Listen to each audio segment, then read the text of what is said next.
Hi, in this video, I'll show you how to add a map widget to your dashboard.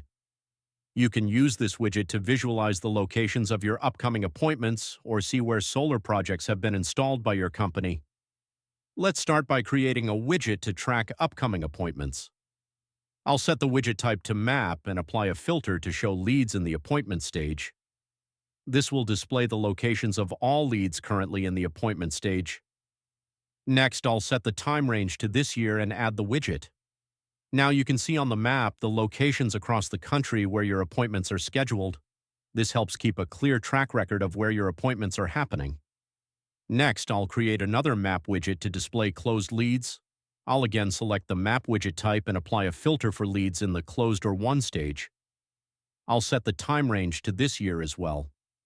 This map will show the total number of leads closed at different locations. In this way, you can use map widgets for various purposes depending on your needs. Thanks for watching this video.